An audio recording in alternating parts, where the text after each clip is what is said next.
So today we'll be talking about Born to Die: Disease and New World Conquest from 1492 to 1650.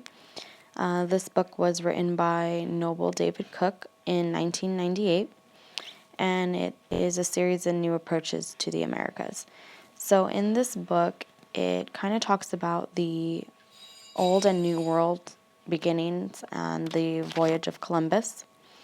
And it states that the exchange was kind of a mixed blessing because it led to the coming to America, but it also resulted in a rapid decline and disappearance of the native people to America.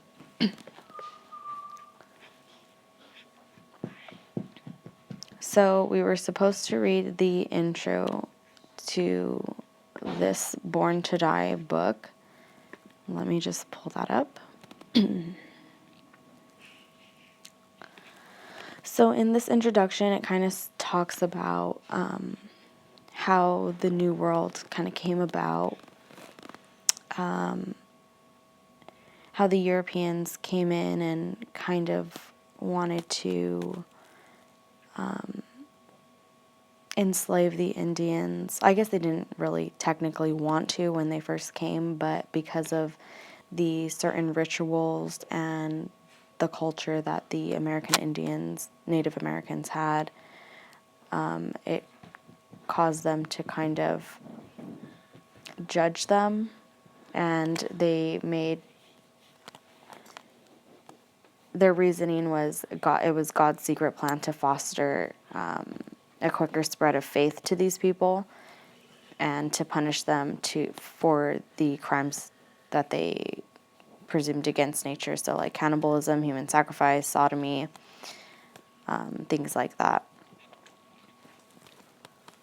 So the Black Legend is mentioned in this intro, and it's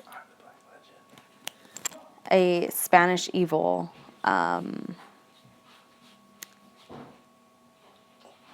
Black Legend of the Spanish Evil was a powerful explanation, one that other European nations seized on with relish, for it justified their own encroachments of the territories and peoples of an alien and evil Catholic empire.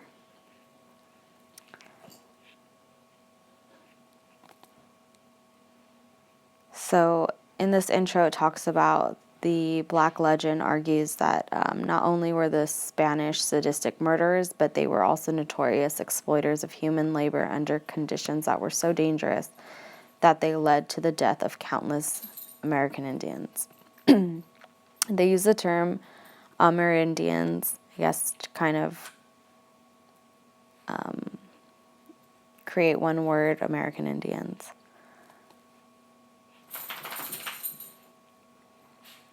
So they talk about different stories.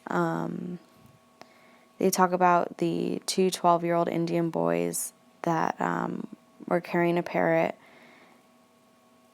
and basically that the Europeans just kind of took them and beheaded the boys for pleasure.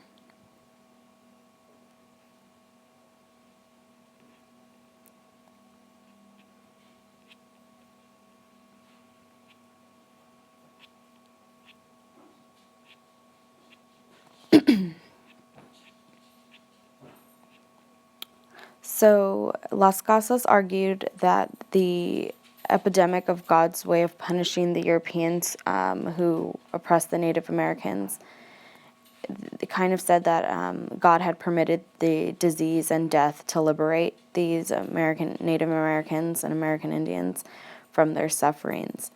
So the guilt that Las Casas placed on the Spaniards incensed many of them at the time, and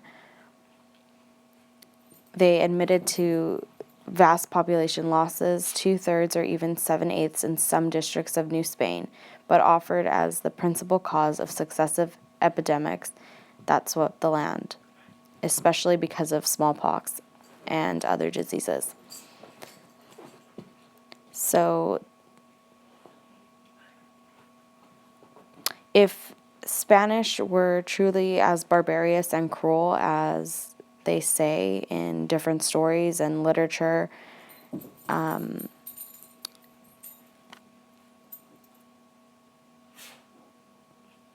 they would have more information on this Black legend.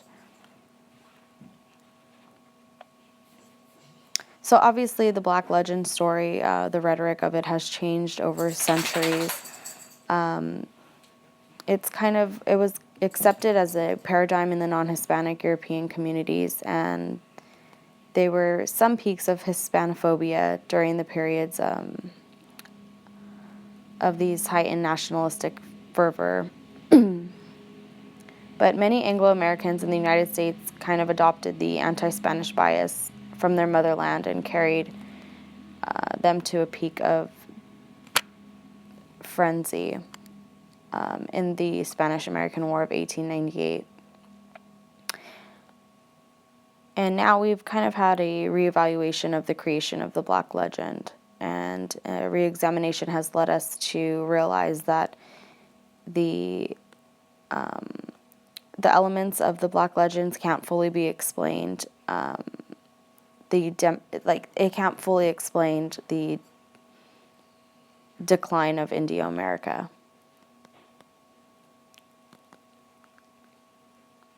So if Native Americans died as a consequence from this disease, then we should identify, I guess, the sickness instead of the story that of the Black legend.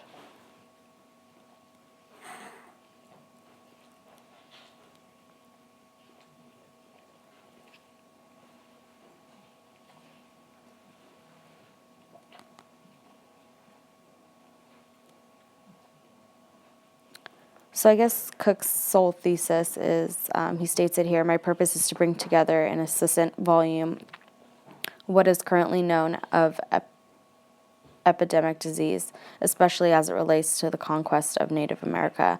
A new paradigm points to the unleashing of a series of deadly epidemics as a principal consequence of European expansion. Contagion began at various places in America, then spread outward largely by migration.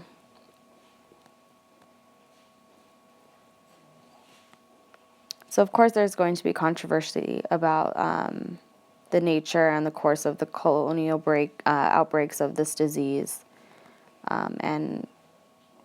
There's always going to be people questioning whether or not it was kind of seemed as if it was done on purpose to kill this whole culture and cause the decline of Native Americans and their communities.